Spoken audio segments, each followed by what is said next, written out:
Pressure podcast, Bill. Hey. You're back. I'm back. How was the wedding? It was awesome. I was there. I know it was awesome, but nice time. Congratulations. Thank you. A lot of people commented and said congratulations to you on thanks, our Instagram. everybody. But, thanks, everybody. As everybody knows, Wild Bill is not on social media. I am not. This is, and that's what's really neat. This is the only place that you can see Wild Bill. That's right. You can't find him on the Facebook. Can't find him in the sky. Nope. Sometimes, if you know where to look in the sky. I just flew last week. It was nice. And then, this is it. I mean, unless you subscribe to our YouTube page, you will never see his face. You should really subscribe to YouTube is what we're trying to say. You should get on the YouTube and you should hit the subscribe button and then hit the bell for notifications. Gotcha. No, but seriously, you're back, man. It's great to see you. It's been weeks away from seeing you briefly at the wedding. Yeah. But that day was a blur. Yep. It's been weeks since we recorded. Lots happened in weeks. It has. Astros lost Game 7 of the World Series. R.I.P. And we left a lot of guys stranded. And A.J. Hinch should not have pulled Greinke in the seventh inning, I think. And in politics, they're still trying to impeach. That's always going to be the same. That's right. Politics is politics. That's right. If it wasn't the Democrats trying to impeach a Republican, it'd be the Republicans trying to impeach a Democrat. Has that? Oh, yeah, that almost happened. The 90s. It did happen. Yeah. Bill Clinton was impeached, but he didn't resign. You're right.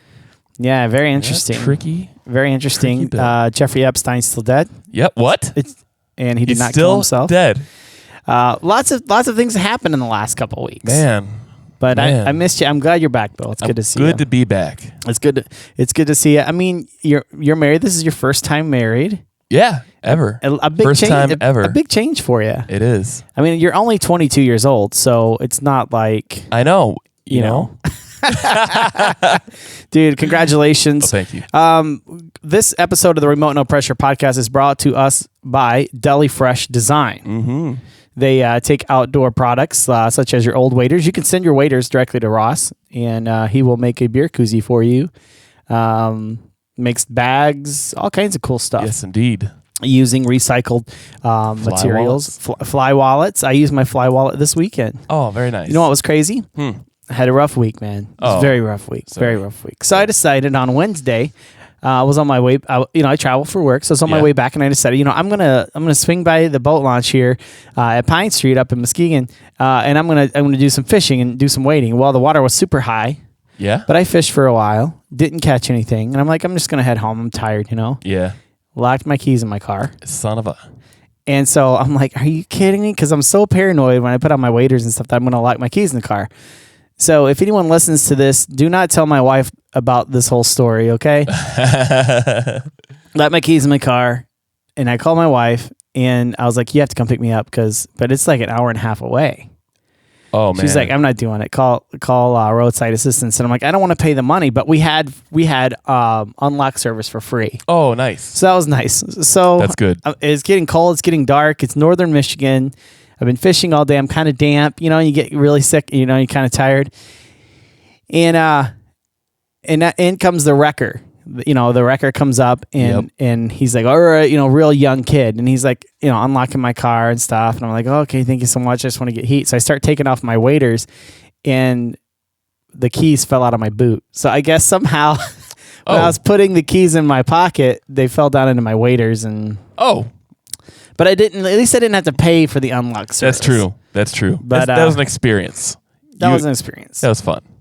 Very, very fun. But anyways, here on the Remote No Pressure podcast, let's talk a little bit about in other news. I don't know if you guys remember last year. Was it Halloween when we talked about the dog man? The dog man? No, it was when you interviewed me in season 1. Was that it? Yeah, 2017. Now we did talk about the ghost of. Oh, Frozen Patty. Patty. The ghost of Frozen Patty. If you're watching this or listening to this, this is the week after Halloween. Yeah. So Halloween's still fresh in our minds. Yeah. Unless you're watching this like in a year or 6 months. Yeah. In a year, Halloween might be fresh in your mind. Halloween. Yeah, it could be. You could be rotating. But we talked about the ghost of frozen patty when Yep. you worked at Burger King. A brilliant. That was such a great episode. That was just I laughed so hard. I got so many emails about that. Just so funny. The ghost of Frozen patty. Yeah. Haunting a Burger King. A haunted Burger Freezer. King. And if anyone's in Cadillac, Michigan, stop by Burger King Cadillac West. and ask if they know anything about the ghost of frozen patty. I guarantee that has been forgotten, except for a few small people from the era. But because it's been 20 years since I worked there. But if we could re Oh man, if reignite people start that, going there and like, oh, I heard this place is haunted by frozen patty. taking pictures of the bathroom and the freezer. Can I just take a look at your freezer? I mean, we could really build out on that, and people so if you're in there at Cadillac West, Go to 115. go to Burger King, and if we can get enough people to go in there and say, hey, I heard about this ghost of frozen patty. That would be awesome. That would be awesome. But I don't know anyone that goes to Burger King. I don't remember the I don't last either. time I went to Burger King. Yeah, I've been there. This is sad. I don't want to talk about this. In other news, well, the reason I bring that up is because you talked a little bit about your biggest fear, which was dog man. What is the? I wouldn't say fear. That was like growing up. You were it was the legend of Northern Michigan was the dog man, and it's moved into Wisconsin because of the UP and stuff. Maybe, but like I'm not sure why or how, but like there's a lot of like dogman sightings in Wisconsin for whatever reason. Really? Briar Road, I think is the name of the area. Just a ton of them over there. Really? Do you think they just picked up the signal from the radio station over there and turned it on? Because wasn't there a dogman song or something like that? Yeah, there was. We should if we can find that, we'll post that to one of the socials. One of the socials. One of the socials. Go ahead and subscribe to all of them, and you'll see which we'll one it is. We'll put it in our YouTube description. Check it out. Yeah, we'll surprise you which one it is. I guess you got to follow all of them. God. Oh, but anyways.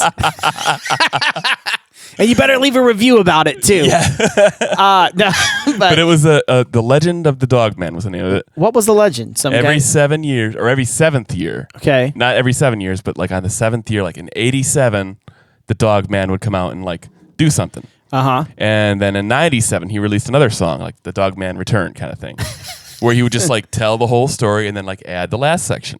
And I think he did something in 07, but I don't really remember. But he did nothing in 17. So, well, as we've mentioned before on this podcast, Bill and I are very much into conspiracy theories, but we only get them from reputable sites. That's right. We only look at reputable websites like this. Fox for News. Fair and balanced. This one is very reputable, and you guys all know it. No, it's not CNN. No. We don't want fake news. Nope. This one happens to be breakingnews365.net. What Sounds could reputable possibly... half of it's in Russian. They're working 365 days a year, I'm assuming, by their title. Half of it's in Russian. But I don't know. I'm pretty sure it's real news. Do you ever download the MP3s from the Russian websites back in the day? No. You could pay instead of 99 cents on iTunes, you could pay 10 cents a song from Russia. You'd get songs like before they're released in America. It was amazing. Really? And they brought it up on The Office, and they're like, yeah, they're all in Russian, but they're still... I could just see some like Russian karaoke guy just covering all the songs and like, let's go ahead and put this one out. He's got like sequins on his jacket. I am the Russian. Anyways, I digress. Sorry. But anyways, all of you that, I apologize in advance if maybe we scared you about the Dogman. Maybe you didn't know about the Dogman, but you were in Northern Michigan and you're like, what in the world? Maybe Dogman's going to get me. I think I heard the Dogman. Well, Good news. The good news. We have good news. We got breaking news from breakingnews365.net. Dogman confirmed at Sires Lake in Irons, Michigan, dead. Boom. The dead body of the elusive Dogman was recently discovered on a northern shore at Sires Lake on Wednesday by a UTV driver and his wife. Because if he's married, he's more reputable. Yeah. The couple, who wish to remain anonymous, of course they do. They don't want all of the attention, are from Centerville, Michigan, and have heard of the reports of recent sightings of the creature in the Irons area. The writers described the creature as being 8 and 8.5 feet tall and between 600 and 800 pounds in weight. That's a big range. Covered with black hair. I mean, that's a 200-pound margin there. Yeah. I mean, that's... And a 6-inch margin on his height. 8 to 8.5 feet. Yeah.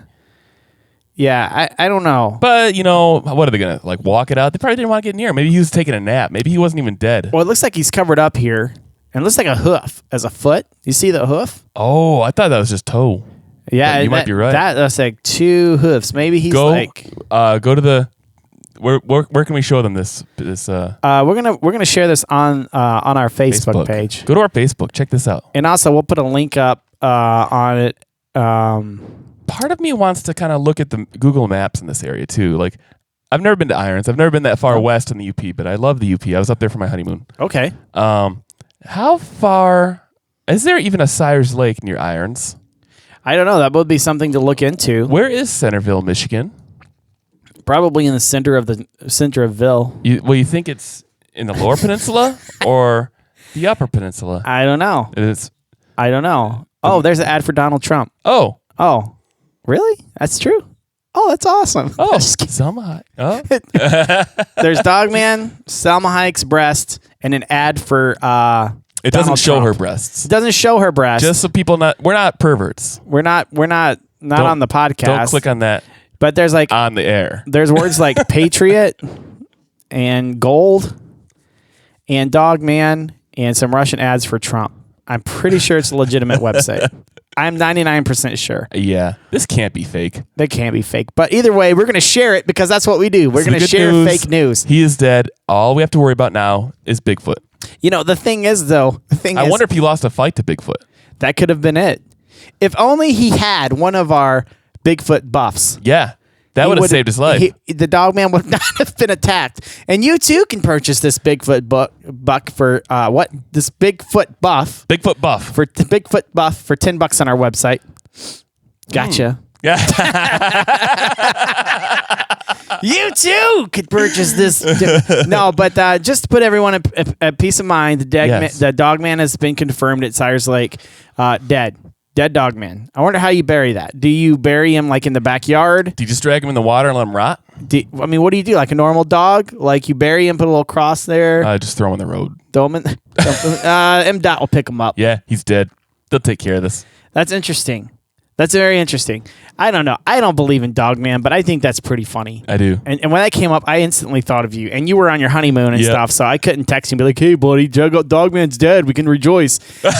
Because you were on your honeymoon, bro. I'm not going to do that. I was waiting to reveal this to you today, and I wanted to see the surprised look on your face. I liked it. When you come in. What? He's dead?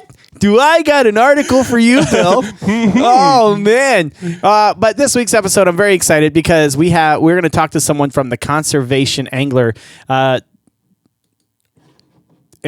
they're based in the Northwest, and their whole goal is to protect native fisheries, trout and salmon, char and steelhead wild, conserving the wild steelhead, trout, char and salmon in the Pacific Range, throughout the Pacific Range.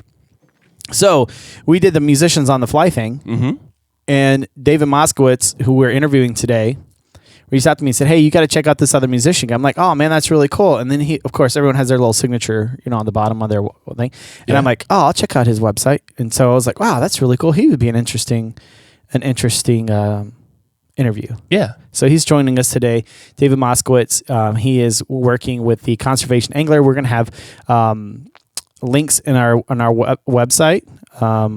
We have links everywhere to this Conservation Angler. It was an excellent interview. Very excited about that. And he knows Robert Tomes. I guess he was, Robert Tomes. Do you remember Robert Tomes a few interviews ago? I do not. Well, Robert Tomes. It's been a crazy fall for me. Robert. Crazy.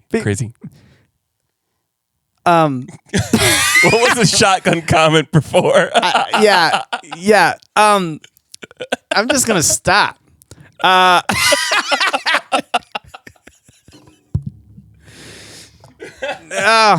but David Moskowitz fished with Robert Tomes, and I've been trying to fish with Robert Tomes. We've been playing phone tag. Yeah. Trying to fish with him this fall, but I guess he has time for David Moskowitz, but not for me. Oh. Thanks, Robert. No, just kidding. Totally kidding. But David's like, Robert Tomes is like, well, I was just fished with David like last week out in the Pacific. He sent me a bunch of pics that made me very envious of them because that's what social media does and pictures. That's why you got to No. pictures of other people. There are some good things to it, and there's some bad things. I know. But when I see like houses and expensive cars and all that, I don't really care. No. But when I see someone taking epic fish pics, I'm just like, man, I'm really jealous. But wish I could get out, go fishing. I know. You're not better than me. That was Billy Madison, I think it was, or Happy Gilmore. And he's like, Shooter McGavin. Yeah, Happy Gilmore. Yeah, Happy Gilmore. You're not better than me. Anyways, no, but I was really happy that Robert Tomes got some sweet pics with Dave, and it looks like they had a great time. So welcome to the podcast. Let's light the fire.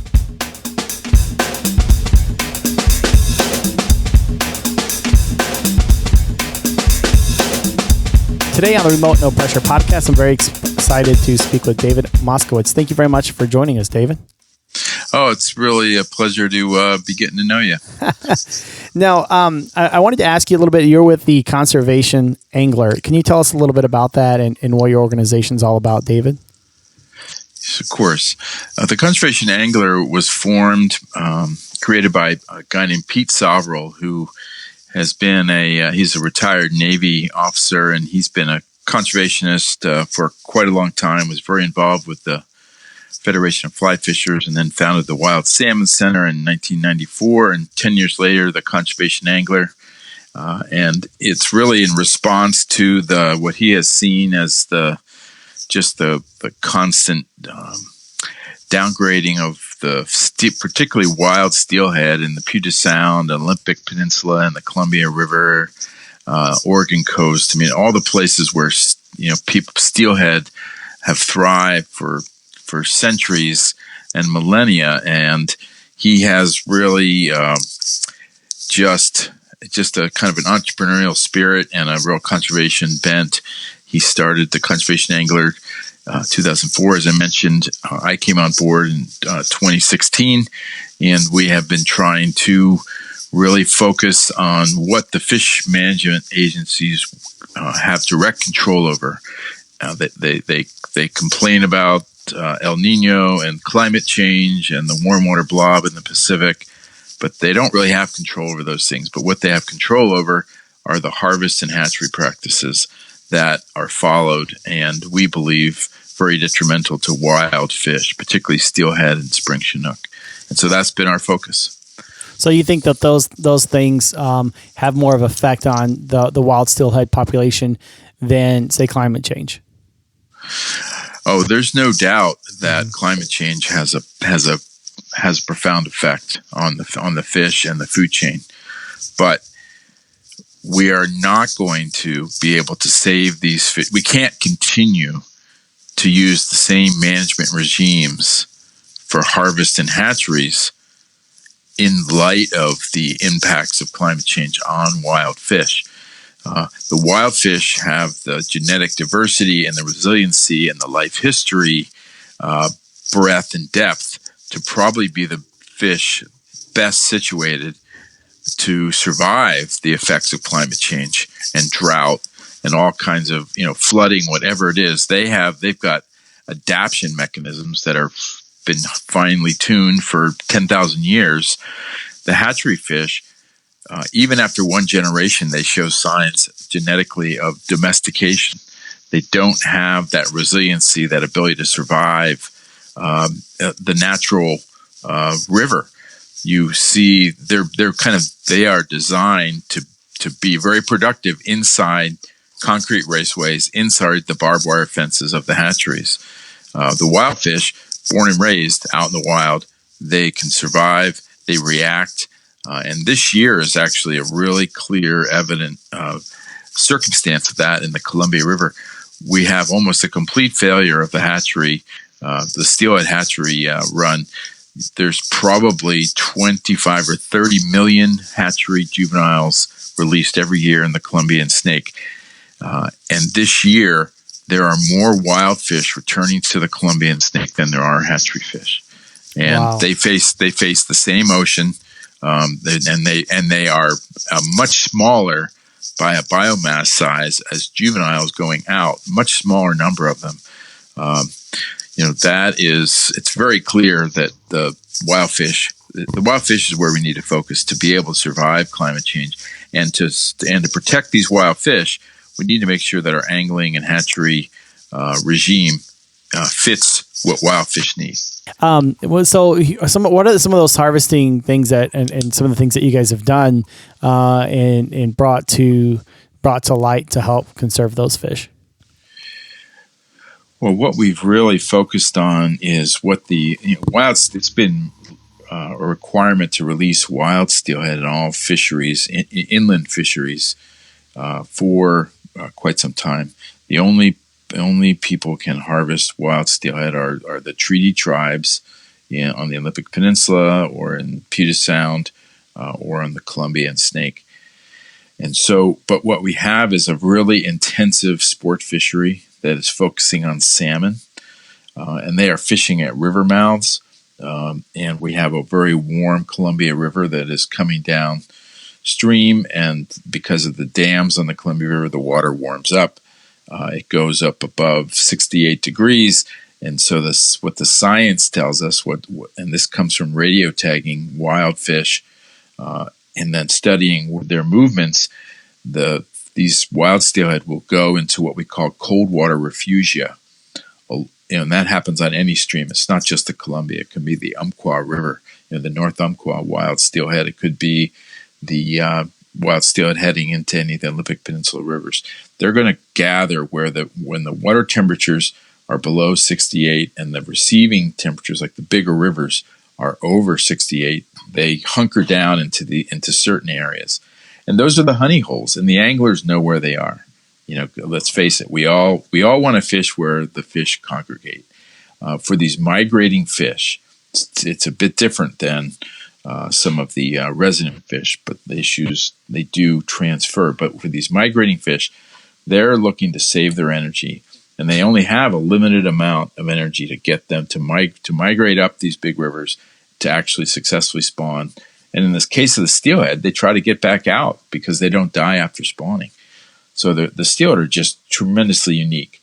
And we are trying to have the agencies put these cold water refugia areas, these river mouth areas, off limits to direct angling, because the steelhead will stay there for so long. They'll be caught and released multiple times. And that is affecting their productivity for spawning. Well, that's something I wouldn't, I'm in Michigan, and those are things that I wouldn't even think of where you guys are, how that you guys are affected by those type of issues. And that's what I like about this podcast, is that there's a lot of people, like maybe they're down in Texas or out in Florida or whatever, that have no idea what's going on up there. But I think we can all value and feel that's really important. How did you end up getting hooked up with a conservation angler? Well, I'm an East Coast person. I went to Penn State. I taught school in Connecticut for a while, and then I wanted to go to law school, and I wanted to be involved in environmental law. And Lewis and Clark Law School out here in Portland is has been one of the best environmental law schools in the country. And I came out here, and immediately I spent my first weekend on the Deschutes River that I was in Oregon, and I could not believe it actually took me 30 years of my life to get out to the Pacific Northwest. And so getting out here for school, I loved every minute of it. And I started working as a volunteer when I was in law school on some river conservation issues. And so I got my first job was with a group called the Northwest Steelheaders after graduating from law school. I've been working in fish and river conservation for 32 years now, and for a lot of different groups. And I actually work for the federal government and some local governments. And I worked for the Wild Salmon Center, which Pete Sarko founded in 1994. The guy he hired to run it, his name is Guido Rahr. He's been there ever since, and I worked for him for 6 years. And then 10 years later, Pete had this new organization and wanted to expand the reach beyond Puget Sound in terms of where we were working. So that I jumped on board, and we've been just cranking away on these hatchery and harvest issues. Let me ask this question. Did you find fly fishing out on the East Coast, or how did you get involved in fly fishing, and how did you become so passionate about this subject? Yeah, fly fishing back. I mean, I definitely came to fly fishing as a kid wandering around on my Schwinn varsity sport with my tackle box and spinning rod, bungee corded on to all these farm ponds. And the local fly shop or local sporting goods shop, the guy said, "Hey, you should try fly fishing." And he sold me a little, probably some combo outfit from Cortland or something like that. And, a bunch of these big, huge deer hair bass bugs. I was really shocked at how effective that was. And so I had a couple friends, and we were just like a gang of kids before we had our driver's license, just going around to these farm ponds and fishing. And we would tell all the farmers would say, "Well, are you going to keep these fish?" I'm like, "Well, we can let them go. Let's be fine." And so they were saying they thought that was fine. We'd just go in and we caught the heck out of those bass and panfish. And, some of these ponds I caught a pike on a fly rod, thing spat. I couldn't believe it. It scared the heck out of me. But that was really where I started fly fishing. And then the local stream there was Brandywine Creek, and it flows sort of towards Philadelphia and out probably into the Delaware River, or maybe the Schuylkill. I can't remember exactly where, but it was a kind of a slow moving stream, but it was very rural. And when I started realizing that there were they'd stock trout in there, but they were, once a month went by in the season, no one fished there anymore. And these holdovers would, they'd survive. Not every fish got caught. And you would go out and figure out a way to entice these fish, particularly later in the summer when grasshoppers and things like that were prolific. And so that turned me on to the trout fishing, and it became, I like that being on that stream rather than a pond. The moving water really captured me.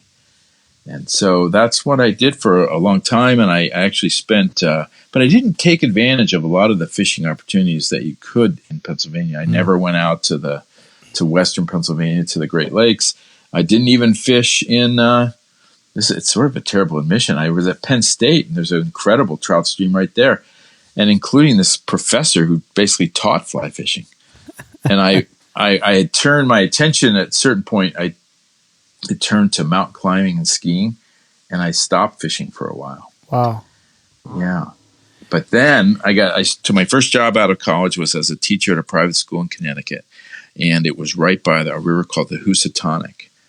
And I was driving along it one day, and I saw some anglers out there, and I managed to meet somebody who knew something about it, and I just dove back in with a vengeance. But I had never fished for any anadromous fish until I got out here to Oregon. Yeah. That's great. And are you glad you got back into it? I mean, it seems like it's a natural fit for you. Oh, yeah. No, it's been... I did. The reason I came to Oregon, it is sort of funny to think about, because I did come to Lewis and Clark. I chose Lewis and Clark over a couple other East Coast schools because this is before the internet. You had all your stuff was just from books and magazines. There was pictures of these volcanoes, right out what it looked like right outside of Portland. And I was really into the climbing up and skiing down mountains. And so that was I spent my first night in Oregon up on Mount Hood and skiing the next morning. And by my first year of law school, I had climbed 4 of these big volcanoes and skied off a couple of them. And but it was just inescapable, the rivers out here, and spending that time on the Deschutes on my first weekend in the state, and catching. I used a caddis fly, the same fly you'd use on the East Coast, and I flip it out there, and this incredible fish grabbed it, and I couldn't believe how spunky it was and how beautiful it was. Red band rainbow, and it was like falling in love again, I guess, with it. After not fishing as much as I had as a young boy, but the the other thing about the West, and I think this is what captures a lot of people, from the east or the sort of south, anywhere, lots of trout streams there, beautiful trout streams in Michigan. But you get out here, and it's that wide open space.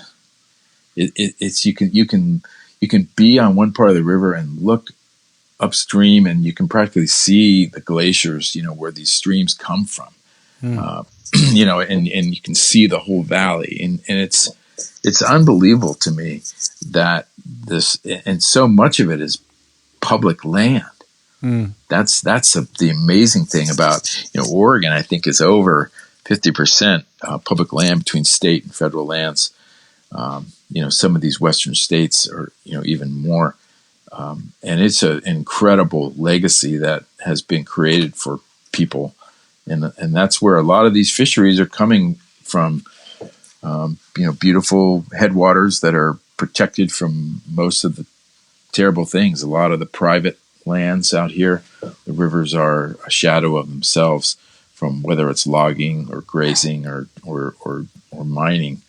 And then just how we built cities. But it is still that western open space. To be a sort of a Pennsylvania farm boy and being able to drive 2 hours with a drift boat attached to my car, drive down into a desert canyon, put that baby in the water, and you have this ribbon of cold water flowing through an arid environment. You would, if you didn't have water and shade and you were stuck out there, you would die. I mean, it is just an inhospitable environment. Be able to go in there and fish and actually understand the nuances of the river, the nuances of the insects, the fact that there could be rattlesnakes. It's really a captivating experience. And so I don't know how it took, like I said, I don't know how it took so long to find it out. But obviously people come out to the West to fish from all over the country. And there's a lot of reasons for that, I think. So one of the things, before we went to break, you talked a lot about the West and, being a Pennsylvania farm boy or whatever. Probably 4 or 5 summers ago or 4 or 5 winters ago, I live in Michigan. So when I can't sleep at night in the winter and the snow is blowing and there's just nothing to do. And I came across Ken Burns' series on the West. And I grew up in Texas, and I'm very much like a libertarian, politically and just limited government and that type of thing. But when Ken Burns presented the West and what Roosevelt did and John Muir and for the national park system and protected them, you had mentioned the word legacy earlier. Wow, what a legacy that we do have because they were involved, Yeah, absolutely. That is a great series, and I just rewatched it just recently and been reading. I like nonfiction, and there's been some incredible books that I've been reading lately about some of the discovery of the West and the settlement of the West, and it is amazing. It's sort of inconceivable, the incredible vastness of that place. And then you think about the early, whether it's Lewis and Clark or the fur trappers, the kinds of things that they did to travel and survive it's really remarkable in an age of communications were so, it was written, people were writing journals, and those journals are, they're just breathtaking, I find. And some of those, we actually on our blog, we have a guy named Bill McMillan who's he's really one of the early pioneers of fly fishing for steelhead, and he's one of the pioneers of wild fish conservation. And I happen to work with both these guys, Bill McMillan and Bill Bakke. But Bill McMillan wrote a book, I think it's called Dryline Steelhead Techniques and Other Topics, and it's a classic book. You can type that in, and it'd be a cool link to put on the podcast because it really is. It's like a fundamental book. But he he did a research for our organization on what was the status of steelhead. What were the status of steelhead when Lewis and Clark came over Lolo Pass from the Bitterroots into the Lochsaw in Idaho, where they went from inland, landlocked trout country to rivers flowing to the Mississippi to rivers flowing to the Pacific.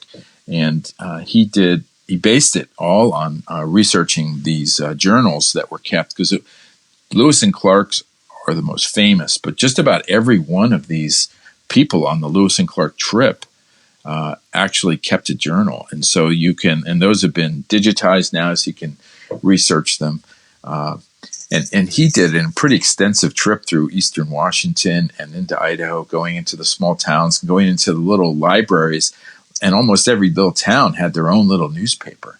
Wow. And you probably, I don't know how old you are, Jeff, but maybe you've looked at like microfiche on those old machines in the libraries, right? Yeah. So Bill, he's a very quiet guy, and sort of a self-taught academic researcher and scientist. And he wrote a series of pieces that appear on our blog, and they really detail the sort of the bounty of what we've in a sense lost from the development of these rivers, and from human white explorers coming across the country and exploring this new territory. But it's somewhat of it's a tale in a sense of how the technology that people have employed to catch fish has only increased since our very first day setting into the rivers. And you kind of think about what it was so boundless. I guess that's the one hard part about the fact, thinking about the West and it seeming like it's so wide open, that how could any of these resources be limited? Right. And that is the terrible part of it, is that we have only learned, they're so complex, we've only recently learned all the connected interactions between water and the biology, the genetics of these animals, and their interconnectedness. I mean, that's something you learn out here, even in school now, is that there's about 134 different species rely on salmon returning to the rivers here. Wow, isn't that amazing? Yeah, it is everything. And if we were just my partner was with me on my last trip, and we were watching this little bird it's called the ouzel, or the dipper, water ouzel, the tiny little bird with a short tail and short wings, and it actually swims underwater. It looks like a sparrow, stands on the rocks and kind of bounces a little bit, and then it sticks its head under, and it eats insects, and it eats salmon eggs and trout eggs. It'll go underwater and find these eggs when the fish are spawning. These little birds will be out there. That's just one species that relies on salmon returning, and it goes all the way up to the human chain, and that's what's so interesting. We were driving along the Deschutes on the way back yesterday, and this huge big river drops into this really narrow channel that's probably 30 yards across, tumbling. It's an impassable rapid in terms of they But the Warm Springs tribe, many tribes have been fishing for salmon and steelhead for, they would say, since the beginning. But they've been fishing there using nets and gaffs and spears on these platforms that they build over the, frothing water. And it is unbelievable to think about that, these fish have supported, whole civilizations of, people and animals. Yeah, that's wild. And I know the library here in Grand Rapids had a thing on sturgeon, because sturgeon were part of the rivers here, and they were so abundant that the trains would use them as fuel because they had a high oil content. So they would use them like, instead of wood, they would throw these sturgeon in the train because they, like you said, you don't know that these are limited. You know, Yeah. a lot of the people, and like on that show, the West, when he talks about, I think it was the falls there in New York. What are they called? It's on the tip of my tongue, but you know, the giant Niagara Falls, right? And they were like building hotels and just like getting crazy with it. And it's like, wait a minute, hold on a second. You know, like you can't just come in and destroy everything and then we have nothing left. But back then we just didn't know. You know, you look at old pictures of even like the bison out there just stacked up by hundreds. They would kill entire herds. It's like unbelievable. Yeah. It took, that was the repeating rifle and the railroads. And it is, I think it'd be interesting to sort of think of what was the coevolution of sort of scientific understanding or ecologic understanding. And there's very few references of really coming to an understanding of these systems. And I think in our own, in the United States, you had like Aldo Leopold and the Round River concept. He's a Midwesterner, and he came to all of his ideas on some of those northern Midwest, probably Wisconsin, I think, is where he was. And then Rachel Carson. You didn't have, I guess you can go back to John Muir, and even that is with Roosevelt. The railroads were pushing through at that point, and to sort of encourage that, there were large land grants, and the railroads were given a lot of land to figure out, what's the best route out here, right? So, and the early trade was really when they first, it was actually the Russian, and then the British Columbian, and then the United States people were taking sea otters. It was actually harvesting sea otters off the Pacific coast that drove the first trade in that region. Wow. And then it turned to salmon, and then from salmon to logging, and then mining. I mean, there's a book called Astoria by a guy named Peter Stark, and it is an unbelievable account of not the Lewis and Clark trip, but actually this guy. It was an industrialist, John Jacob Astor from New York City, who had the idea to tie these trade routes together, and he sent an overland expedition in I think it was about 1809 or 1811, something like that, to try to follow the Lewis and Clark Trail, but they actually took a different route, which became the Oregon Trail. But he also sent a boat around all of South America and then back up the Pacific coast, and they were to try to meet at the mouth of the Columbia River. And they actually succeeded, but there were anyway. I don't want the book details these expeditions, and it also talks about what was lost, in a way since that time. But the salmon fisheries they started in earnest by about the 1830s, and there were already shortages of salmon due to overharvest by the 1870s. Wow! In 40 years. Wow. And a lot of that, it's like it's technology, where technology is a boon and a curse, right? It's when you don't understand how it can affect the natural world, you just, there's unintended consequences. I don't think these were bad people. I think they thought there's so many fish we couldn't possibly catch them all, but they just about did. Well, it makes you wonder some of the technologies today that we don't understand that may be affecting the environment. Ooh. Yeah, that sounds that could be there's probably some really interesting people who are also fishermen who would have something to say about that. It'd be that'd be a cool show. Yeah, because I think that's right. Even when these technologies like fish traps and fish wheels and mechanized logging, even going from a crosscut saw, a 2-person crosscut saw, to a chainsaw. I think there were probably people who said, "Oh boy, that's gonna hurt," and I think it has in a way. But anyway, that I think there's just the under, and this is true. This applies to take it back to wild fish and hatchery fish. Hatcheries, we just thought through in the science of animal husbandry that you could do it. It's like, oh, eggs, sperm, put them together, keep them safe. Right. Look at these little tiny fish pop out from these little salmon eggs, and if we keep them cold, gosh, look at that. And we can let them go, and by God, we'll have more fish than we know what to do with. And that's been the promise. I mean, basically what we have out here, the Pacific Northwest has some of the greatest rivers in the country, and they are unbelievable.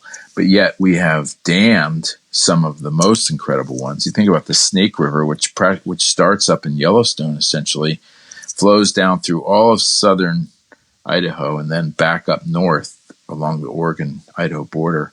That canyon, Hell's Canyon, it's like twice as deep as the Grand Canyon. Maybe not twice as deep. It's like 7,000 or 8,000 feet deep. Good Lord. And it's huge. It's incredible, and it's incredibly rugged country. And we've basically got 3 dams in there, and it stopped the salmon from reaching Utah and Nevada. I mean, the salmon would go that all far. the way to Nevada. Yeah, they would go up. They would come up into the Malheur River and the Owyhee River and the Bruno and the Jarbo. They were in that southern Oregon, kind of right where Oregon, Idaho, and I guess Nevada, Utah, right in that area. You'd have salmon and steelhead going back there, and that happened, I think, until about 1920. I think the final dams that kind of block them on small rivers. We think about all this dam building, and everybody can show these huge dams, but there were small dams built everywhere. That's what happened in the Atlantic salmon in New England. Every little stream would have its run of shad and alewife and Atlantic salmon, and then we built those. We powered everything: the millstones, the iron forges and everything. The whole Industrial Revolution was founded on a little bit of hydropower there in New England, and the same was true back here. Although most of the people were using the irrigation. They were using it for irrigation, not power. Wow. Until a little bit later, and then, but my point, which I went right away from, which the promise was, the people realized these rivers are important, and the people realized the salmon get here. If you build a dam, how am I going to get my salmon? And what the scientists said is, we'll build a hatchery. You don't have to worry about the natural spawning. We'll just release all these hatchery raised fish, and you can have your dam and your power and your fish. Wow. And that's what happened during the age of the real big dam building, the 50s and the 60s and into the early 70s, which I think the last big dams were built in the late 70s. We were still relying on that promise that hatcheries work. And there wasn't real clear evidence that they didn't. But when you dive back into the sort of the status of these fish over time, and the changes to the genetics and the actual continuing loss of productivity, they have been failing us, and that's going to be one of our greatest challenges here in the Pacific Northwest, is that the dams were all built, and as mitigation, sort of the promise, okay, you've lost this free-flowing river. We're giving you flood control, hydropower, and we're giving you a hatchery to fix all the fish that you lost. And we made those. Congress made those promises, and they're not working. And wow. that is we're going to have to wrestle with that. I don't know. The Endangered Species Act is supposed to sort of help us figure it out, but I don't think that it really does. And that to complicate it, we have Native American tribes with treaties that were signed with the United States in the 1840s, 50s, 60s that guarantee them the right to, hunt and fish in their usual and custom places, and that the harvest would be the harvestable surplus would be shared with non-tribal people, and they have the most at risk because their whole culture is focused around these fish. And that's not just here in Oregon or Idaho or Washington, but it's true in California. It's true on the Klamath River. It's true up in British Columbia. It's true on Haida Gwaii. It's true in Alaska. And these, if we don't protect these spawning, the natural spawning places, the productivity of these natural rivers, we're going to lose the wild salmon, and we will also lose the hatchery fish because they won't sustain runs. Well, we really appreciate you hanging out with us, David. David, as we've come here to the close, David Moskowitz, Executive Director of the Conservation Angler. We could check you out at theconservationangler.org. What other sites can people find you at? Do you guys have an Instagram or any social media? Yeah. Yes, we do. We've got we have the website. There's a blog that's associated with that, WordPress blog. We do have a Facebook page. We generally try to post things on Instagram, and then it gets shared to Facebook and Twitter. The Instagram world is a pretty interesting environment itself. We're trying to figure it out and try to put good information out there with some images that are compelling, and we certainly would love to have some followers. And we're a relatively small nonprofit. If you look at our website, you'll see kind of who is our team, and it's I think we're kind of, all of us generally we're all a bit older. We've been at this for a long time. We have a collective history of our staff and our science advisors that is it's really remarkable. And I urge everyone to look at those people. Actually, look them up individually because there's some pretty accomplished people. But we are really facing a challenging world right now because we have the natural world that's being affected by the human impacts that cause climate change. That's affecting the natural productivity of the Pacific Ocean, and we are seeing coast-wide fish being affected by that. We have a federal administration that's not addressing that. We, as an organization, as a small organization, and with the expertise we have, we're trying to get a handle on the issues of hatcheries and how they affect wild fish and how harvest affects wild fish. Because if we can protect these wild spawners getting back to their wild rivers and having wild sex, those fish will hang on. And the toast we like to give each other when we're celebrating with a beer or just celebrating being together is "May the salmon survive us." Well, that's great. That's a great place to great end note, David. So thank you so much. I love your passion. We'll be sure to put those links up and get some media attention there on your social as well. And just thank you so much for taking time with us. Oh, it has really been a pleasure. I enjoy your site, and I like the remote no pressure. I like that a lot, and I'm anxious to hear more about your musicians on the fly. So. That I hope you continue that. And, good luck, and let's stay in touch. Wow, that was an excellent episode. Yes, it was. I'm going out to the Pacific Northwest on Monday. Very nice. I'm going to go fish the North Fork of the Coeur d'Alene up in Idaho. Man, that's nice. It's going to be cold though. Yeah, super cold. So I'm excited. My first time fishing the Pacific Northwest. Yeah, I've never been there. Yeah, we'll have to go together, Bill. We'll have to go sometime. That'd be cool. But you're married now, so I know there's some travel's tougher for me now. The travel's tougher. You've got to get clearance. There's different clearances you got to get. Gotta go through. You can't just pack up your stuff and go. Not like I used to. No. But Bill, I'm really happy for you, man. Yeah, congratulations. Your wife seems like a really nice person. She's cool. Yeah. Yeah. So, but anyways, you got big plans this weekend? No. No, just gonna chill out and unpacking, getting her moved in. That's awesome, man. Yeah, that's awesome. Well, thank you guys so much for listening to the Remote No Pressure podcast. Be sure to check us out on all the socials, like we mentioned, Instagram, Facebook, all of them, Twitter, all of those things. Also, our YouTube Zanga, channel. MySpace. Zanga? I haven't heard that one in a long time. Pretty sure we're not on Zanga. We need to really get on that. Let's start it back up. Start a movement. Zanga revival. Yeah, check us out on those. Be sure to check us out on YouTube. We can see Bill's face exclusively only on the YouTube channel. On the YouTube. Also, leave us some reviews. We really appreciate that. Yeah. Leave us some reviews and shoot me an email, and we'll make it worth it for you. So until next time, go fishing.